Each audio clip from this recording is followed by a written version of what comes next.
اگر ایک لے میں نے ایک عام آدمی نے ہی اگر آپ کو بتانا ہے کہ ریاست کی کیا پالیسی ہونی چاہیے تو ریاست خود کیا کر رہی ہے؟ بات یہ ہے کہ ریاست کے اندر جب بھی گروہ جو ہے وہ پنپنا شروع کرتے ہیں تو ریاست کو ایک ذمہ داری شو کرتے ہوئے اس کے اوپر نظر رکھنی چاہیے کہ کسی بھی پولیٹیکل پارٹی میں یا کسی مذہبی گروہ کے اندر یا کسی جتھے کے اندر جو لوگ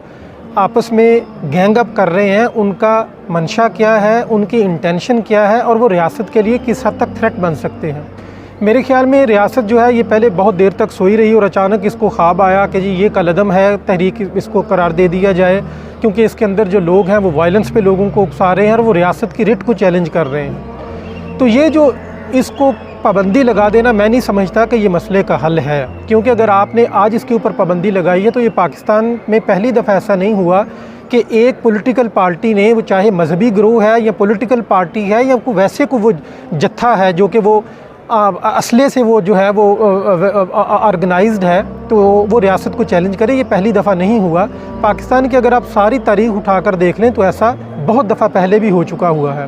تو بہتر یہ ہے کہ ایسے تمام، جب آپ ایسی تنظیموں کو پولیٹیکل پارٹی کے طور پر آپ نے رجسٹر کیا تو الیکشن کمیشن کے اوپر بھی یہ ذمہ داری بنتی تھی کہ جس دن یہ پارٹیز الیکشن کنٹیسٹ کر رہی تھیں ان کا موٹو کیا تھا، ان کی وزڈم کیا تھی یا ان کا مشن کیا تھا، یہ ریاست میں کس قسم کا جو تھا یہ نیریٹو لے کے آنا چاہ رہے تھے۔ تو میرے خیال میں تب کسی شخص نے بھی اس طرف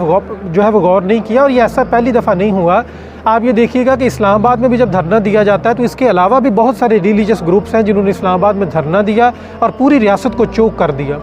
اب یہ صرف یہ ایسی مذہبی تنظیمیں یہ نہیں کر رہی، جو آرگنائز پولیٹیکل پارٹیز ہیں انہوں نے بھی یہ ایسا کیا کہ پورا ملک بند کر دیا، ٹریفک جیم کر دیا۔ اور جو ہمارے موجودہ جو انٹیریئر منسٹر ہیں، اگر آپ کو یاد ہو کہ جب پی ٹی آئی کی تحریک چل رہی تھی تو اس میں وہ سپیچز کیا کرتے تھے کہ آگ لگا دو ملک کو،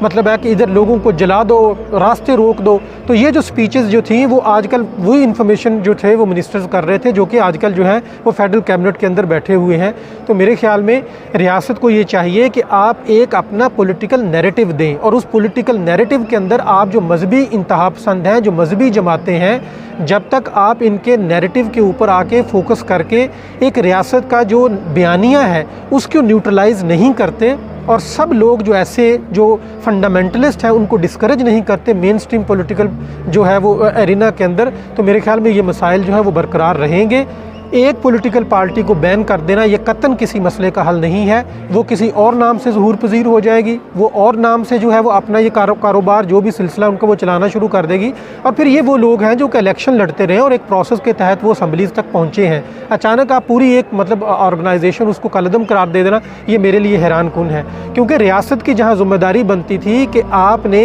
جب پورے ملک کے اندر راستے بند کر دیے گئے تو ریاست نے اس کو کاؤنٹر کرنا تھا۔ اب وہ کیسے کرنا تھا؟ آپ ایک لے مین سے یہ کوسچن کریں کہ جی ریاست کی کیا پالیسی ہونی چاہیے، تو اگر ایک لے مین نے، ایک عام آدمی نے ہی اگر آپ کو بتانا ہے کہ ریاست کی کیا پالیسی ہونی چاہیے تو ریاست خود کیا کر رہی ہے؟ کیا ریاست کے اندر جو تھنک ٹینکس تھے، جو اس کے اندر ڈپارٹمنٹس تھے، جو اس کے اندر ادارے تھے، ان کی بھی اپنی ایک پالیسی ہونی چاہیے کہ اگر کوئی سچویشن کریٹ ہو جاتی ہے تو انہوں نے اس کو کس طرح کاؤنٹر کرنا۔ پولیٹیکل پارٹی کو بین کر دینا صرف اس وجہ سے کہ اگر اس کے اندر ایون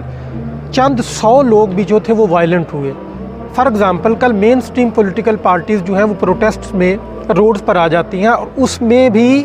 پروٹیسٹ کے دوران اگر کچھ کلنگز ہوتی ہیں، کچھ اموات ہوتی ہیں، 10 15 20 بندے اگر مر جاتے ہیں۔ ڈسکا الیکشن کے اندر آپ نے دیکھا جھگڑا ہوا، وہاں اموات ہوئیں، جیسے بھی تھا وہ ایک سچویشن ہوئی، کیجویلٹیز وہاں ہوئیں۔ تو کیا اس کا سلوشن یہ ہے کہ وہ پولیٹیکل پارٹی کو بین کر دیا جائے؟